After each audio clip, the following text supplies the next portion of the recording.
I give the floor to the representative of Venezuela.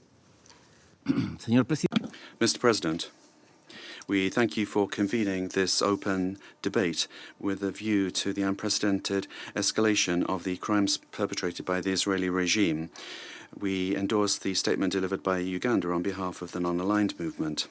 Mr. President, in the last few hours, we've been informed on the official news website of the United Nations of the discovery of more than 283 corpses buried in Nasser Hospital in the Khan Yunis area at the center of Gaza. The bodies of the elderly, women and wounded were found with their hands bound and stripped of their clothing. Nasser Hospital was subject to an attack by the occupation forces of Israel at the beginning of April, which reduced the hospital complex to a pile of rubble. This war crime is only the last in a long and growing list that overwhelms our capacity to process the horror that is occurring in Gaza.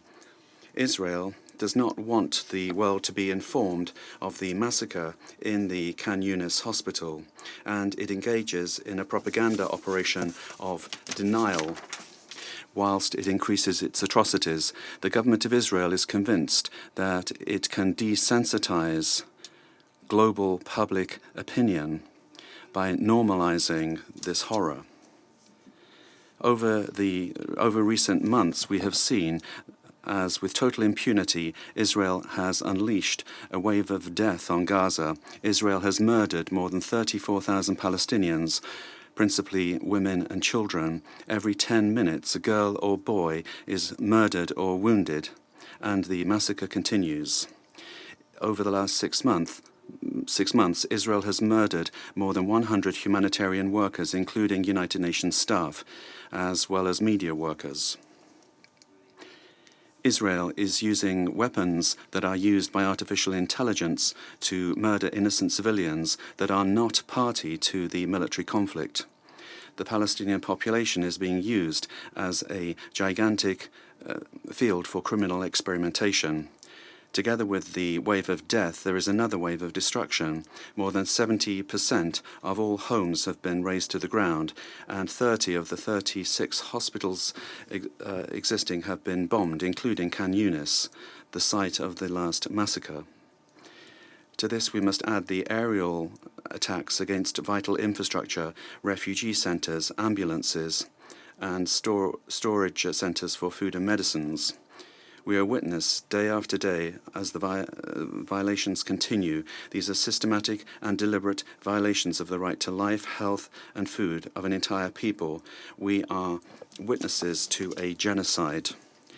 Mr. President, Israel believes that it is above the law and its criminal conduct has no limits because it has the military, economic, diplomatic, and mediatic support of the main Western powers led by the government of the United States. This framework of impunity has convinced Israel that it is free to progress with its plans for territorial annexation through genocidal violence.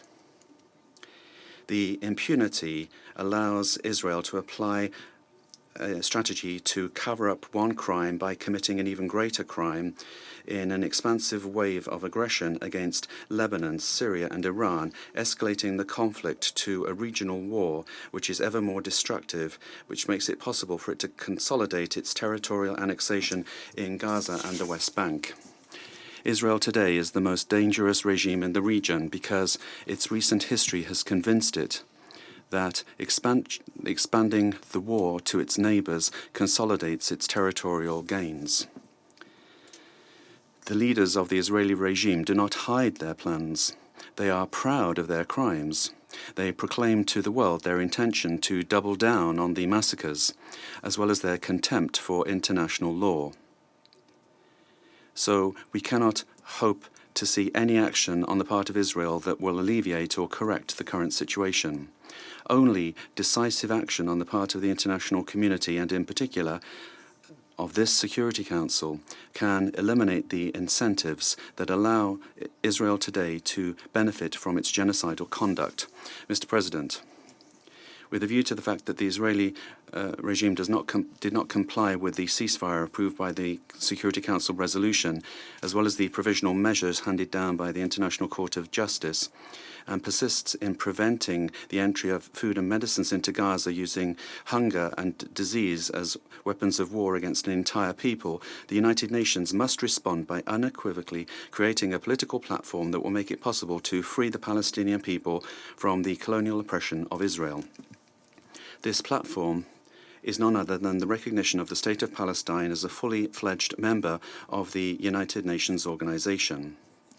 A free, independent and sovereign Palestinian state is contrary to the plans of colonial and genocidal annexation that Israel is practicing on the ground. For more than 75 years, Israel has refused to recognize the existence of the Palestinian people as a nation with political rights, and today it believes it has the right to veto through the United States the existence of a Palestinian state. The time has come to tell the world that a criminal state such as Israel lost all capacity to influence the recognition of Palestine as a fully fledged member of the United Nations. An end to the growing cycles of impunity, of oppression and expansion by Israel can be achieved if we put an end to the colonial conditions to which the Palestinian people is subject.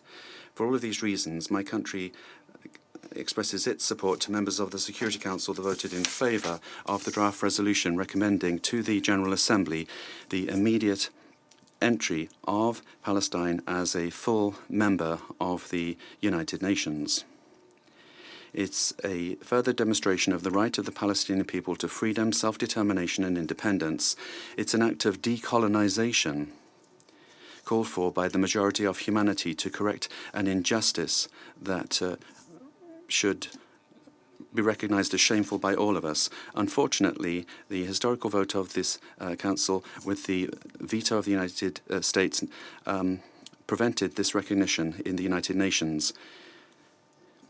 It was never voted on before with the opposition of the United States. It's become clear to the world that this country is the main obstacle to the freeing of the Palestinian people and for peace in the Middle East. Mr. President, finally, we would alert you to the fact that the protection by the United States of the criminal action of Israel has paralyzed the Security Council. The impunity of Israel in the Gaza conflict is threatening to spread to the rest of the region. The United States and the countries providing support to Israel are those that have the capacity to remove these perverse incentives which drive the Israeli strategy of unending war. So it's the United States has the responsibility for peace of so many millions of people today and future generations in the Middle East. This government is the one that should act rationally in the way it behaves, avoiding Israel dragging it into a conflict of greater proportions. The world is waiting for action to be taken by the United States that it shows its will to comply with international law. Thank you very much, Mr. President. Thank the representative of Venezuela for their statement.